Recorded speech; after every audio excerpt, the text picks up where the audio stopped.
ঝিঙেগুলিকে ভালো করে কেটে ফেলব।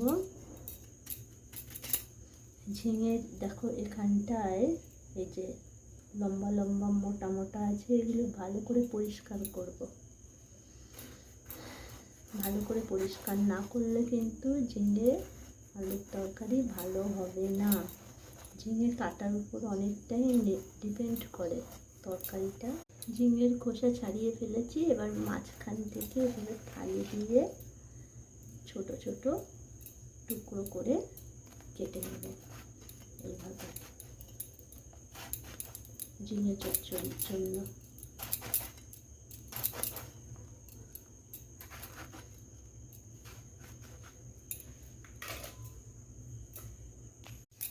চচ্চড়ির জন্য এবার আলুগুলোকেও কেটে নেব। এভাবে প্রথমে খোসা ছাড়িয়ে নেব, খোসা ছাড়িয়ে নেব প্রথমে।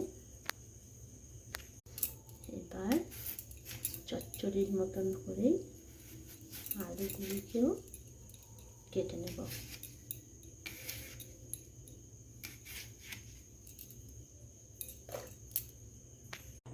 এবার এই পটল ভাজার তেলেই আমি 5 ফোড়ন দিলাম, শুকনো লঙ্কা দিলাম, দিয়ে এটা একটু ভাজা ভাজা হবে ঝিঙে আলুর তরকারির জন্য।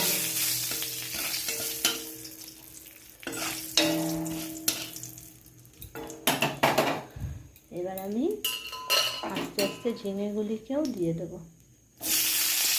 এবার কড়াই থেকে ঢাকনাটা তুলে নিয়েছি, নিয়ে আরেকটু নুন, ধনের গুঁড়ো, জিরের গুঁড়ো, একটু নুন, হলুদ সব দিয়ে দেবো।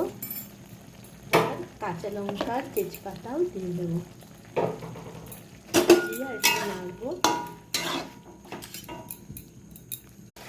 হালকা একটু চিনিও দিয়েছি, এবার অল্প করে জল দিয়ে দেবো।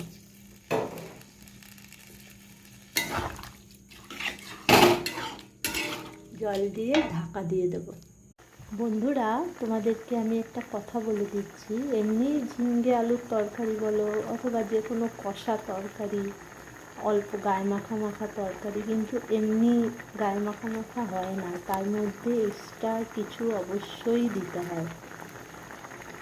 এটা আমি আমার শাশুড়ি মায়ের কাছে থেকেই শিখেছি। এর মধ্যে দেওয়া হয়েছে পিটলির গুঁড়া। দেখো বন্ধুরা, তরকারি কমপ্লিট। এরকম অল্প ঝোল থাকতেই নামিয়ে নেব। হয়ে গেল আমাদের ঝিঙে আলুর তরকারি। এবার তোমরা সবাই চলে এসো, সবাই একসঙ্গে খেতে বসবো।